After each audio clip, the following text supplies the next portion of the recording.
proof, which I know is easier said than done, but all these numbers can be manipulated. Always remember that there's a real person behind them, and it's worth getting to know the real person rather than figuring out what their cloud score is. So very quickly, there's some other ones. Cred is another alternative to it. One cloud's a bit more closed, although it's opening up more, a bit more open. They show you in different numbers in different ways, measure your things. I just wanted to point out this quickly because there is more than one number system out there, and it's important that if you are going to rely on number systems, that you get a number of opinions. Like going to the doctor, a second opinion is worthwhile. Another one of these big power psychological tools that we both have to be careful of or learn to use much more effectively ourselves is reciprocation. And reciprocation is as simple as, you know, I give you something and then you want to repay that debt by giving me something back. It's very basic human instinct. And in the social media world, it works so very similarly. We exchange social currency, which could be, hey, did you see the game last night? Were you watching, you know, that really cool movie? Did you see this? And did I tell you about the news? Or you seen this new fashion thing? Have you seen these new shoes that are out? And that exchange back and forth of news, of stuff that you think is interesting that somebody else might think is interesting, is an exchange of social currency that deepens our relationship. The more value that we can share out, and not just with one individual, this is the beautiful thing about posting social media, is you're sharing one to many. All the people that are following you are all getting this value. And if you consistently share lots of stuff of really good value, there's going to be a lot of people out there who want to reciprocate that value. They'll want to give back to you. It's as simple as that. Need a retweet? The best way to get yourself retweeted is retweet a lot of other people. The more you are generous with retweeting other people, much more likely it is that they're at some point going to feel like, damn, I so owe you a retweet. I should try and find something that you've said that I can retweet back. Now, I struggle with this sometimes because often the people I owe retweets to are never sharing anything retweetable. So back to point A, share something of value. Share lots of stuff that people want to pass on. Know what your story's about. So when someone needs a favor, we offer to help them out. This is another thing we talk about with brands in crisis. If your brand has gotten into a crisis situation, that's the wrong time to be trying to build fans. You should have been building up a lot of fans previous to that who've got this social capital imbalance and want to give back to you. And in a moment of crisis, let them stand up and say, no, it's not true. This brand's been great to lots of us for a long, long time. You know, don't believe the dastardly news media and what they were saying about them. Let your fans come to your rescue. But you got to do that long before you get in a crisis. You can't start in a crisis. And finally, the last one I want to talk about is authority. And I think this is a really great opportunity for individuals working in brands. Authority marketing is this neat idea that each one of us has expertise. You wouldn't have gotten to your job where you are without knowing something about something.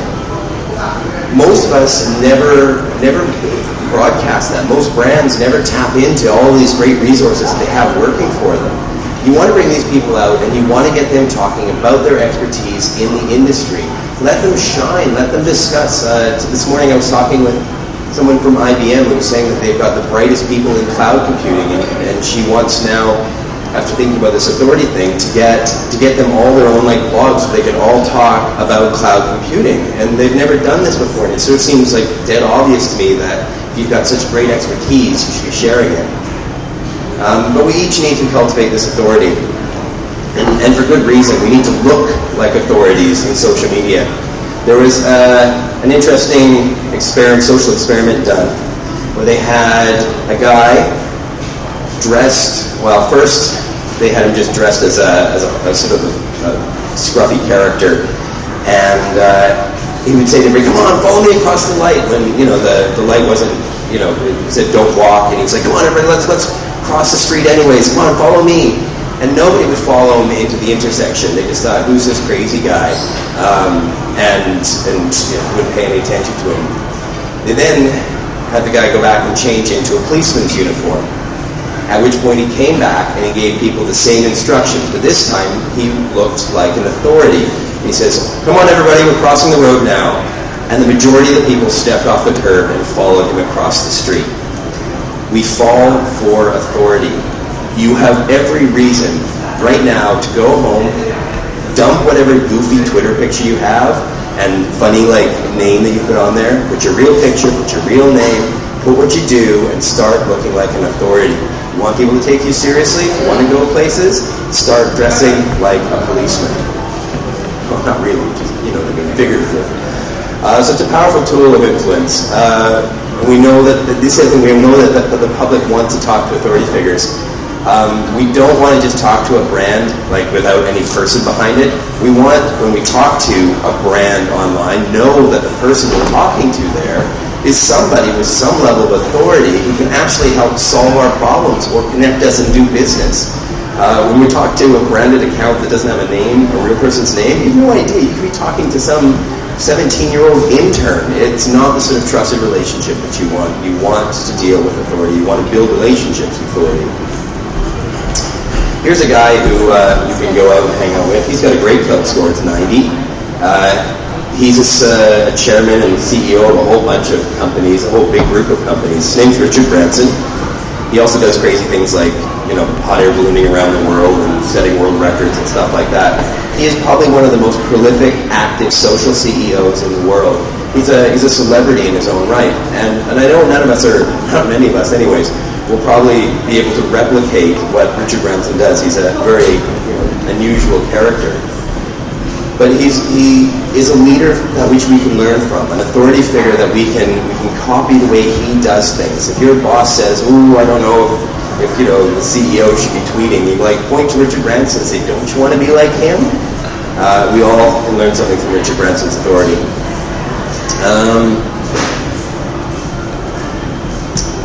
And very quickly, sort of social influence, some tips and tricks for you.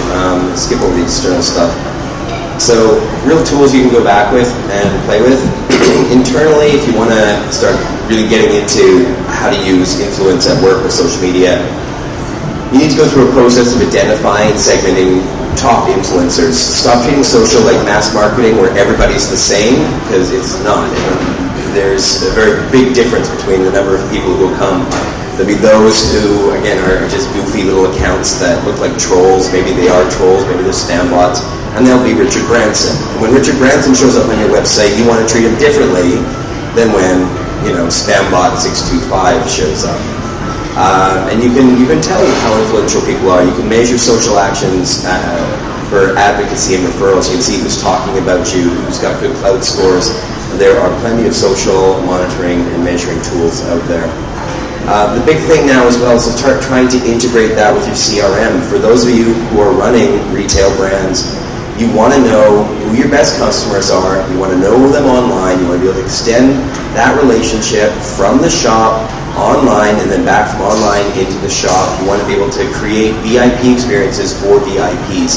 It's really important to start figuring out those who spend money and who they are online and connecting those dots. And of course, fostering brand advocacy. Not everybody who spends money in your shop are going to be the ones who shout about you online.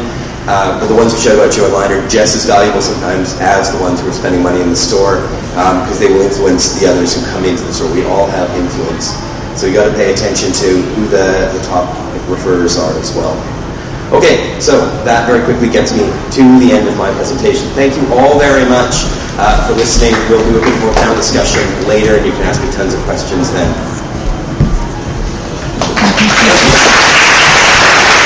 Who's up next?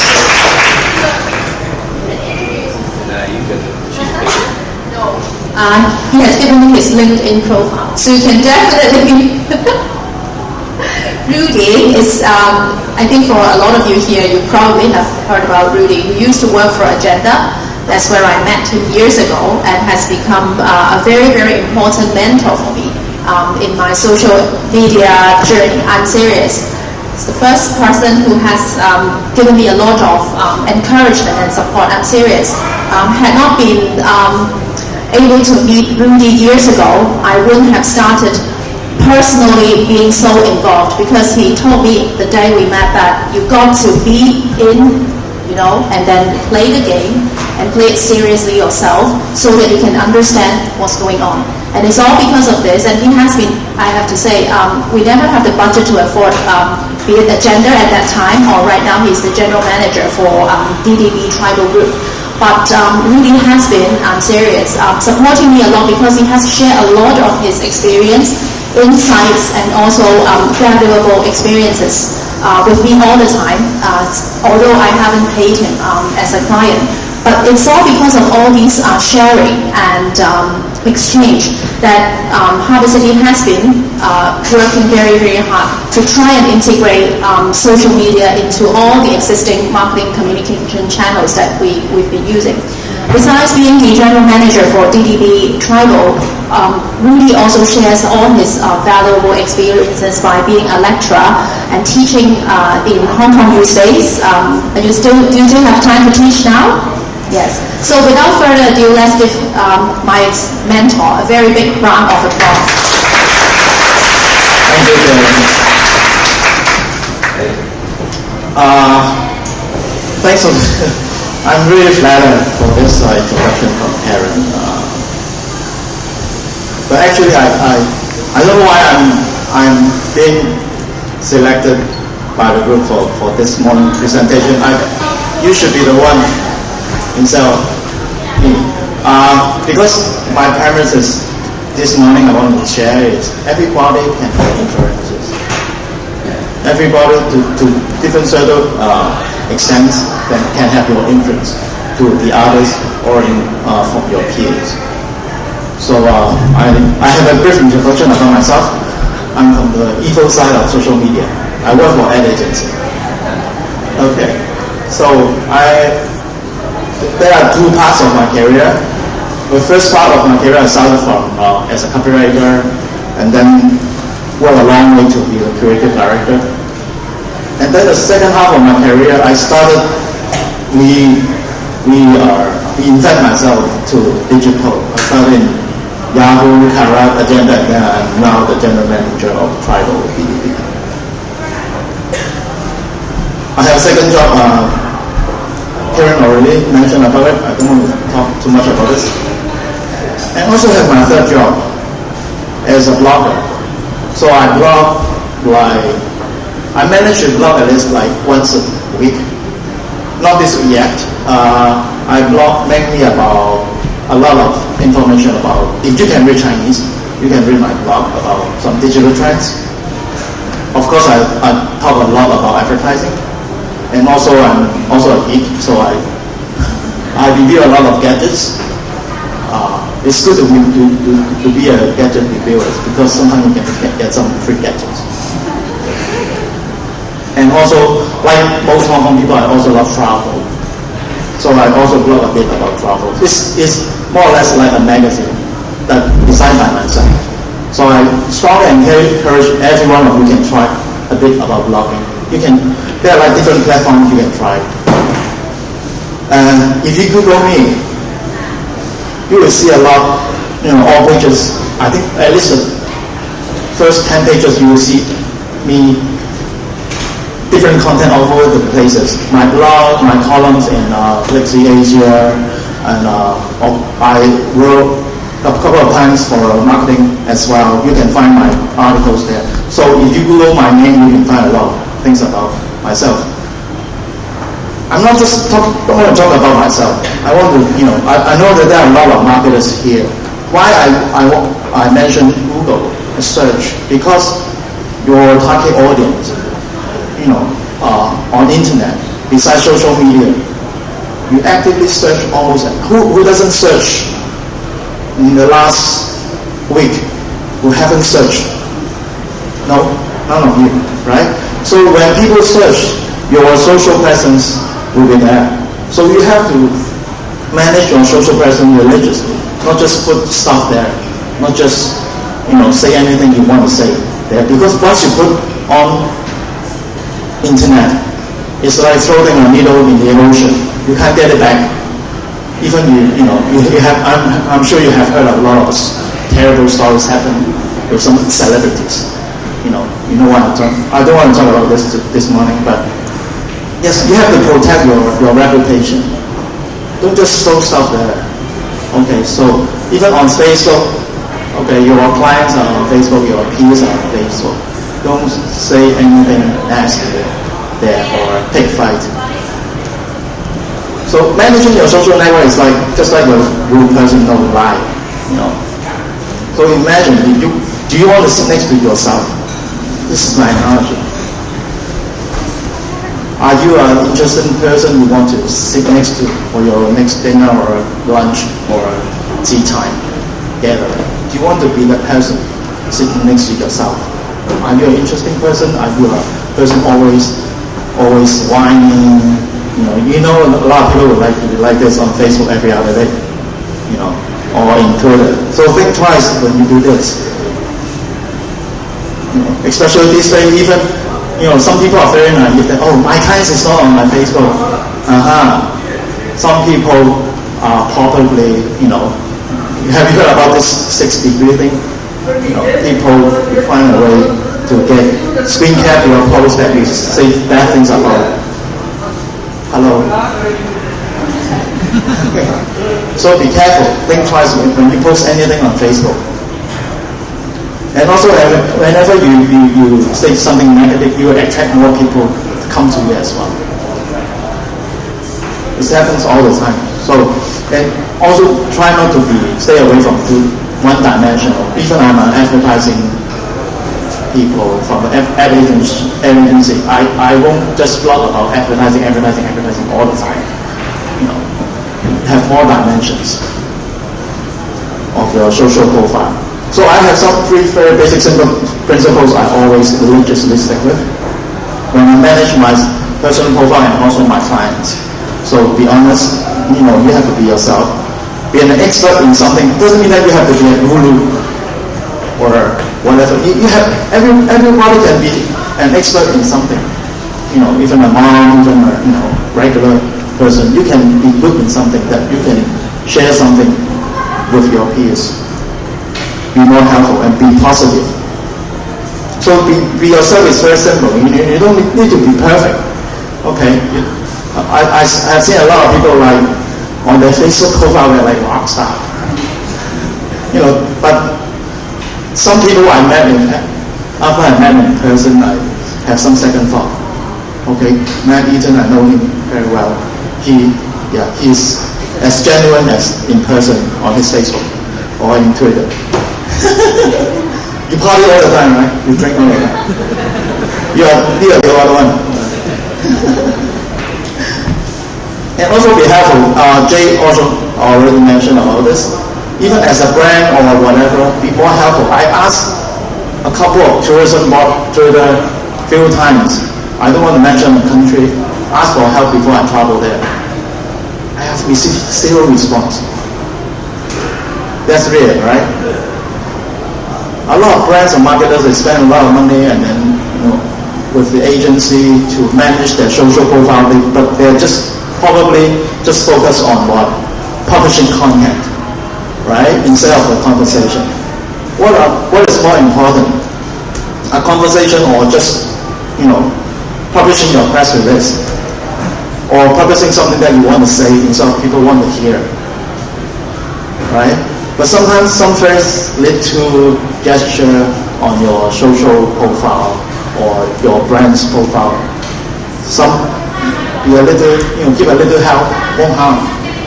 At least be more responsive. Okay.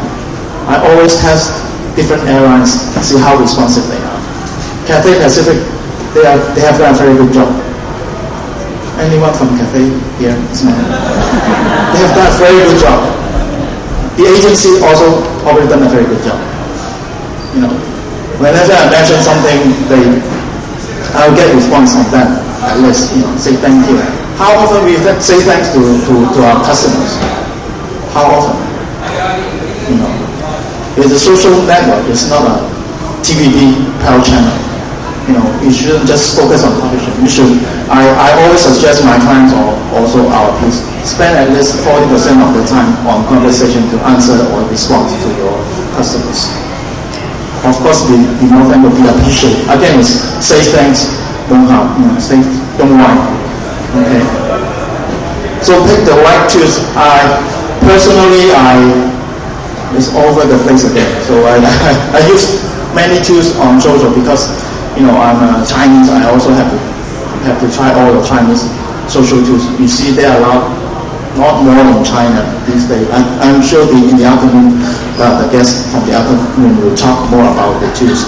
But I suggest as a personal level, you can choose at least like 3 social tools to use it like regularly on every regular basis. If you are like ad agency people, or if you have more time, like me, I have a lot of times to do this. Somehow I don't know. So use your mobile tools to access to the social network. There are like many tools out there, but pick the one that's relevant to you. For example, there are like, have you heard this one? SoundCloud is more for musicians, or with interest in that group. Social network is getting more besides the last few ones like Facebook and Twitter, and then you will see a lot of different social tools by vertical. Lifestyle, food, travel, photos. Photos is a good big one. So that's why I have tons of photo apps on my mobile. We can chat about this later and share our apps, which is the best apps that you should use. So ad writer, I think is very important. It's like in the supply chain, you are one of the part of the supply chain. In the social network, the ecosystem is like this. The more you give,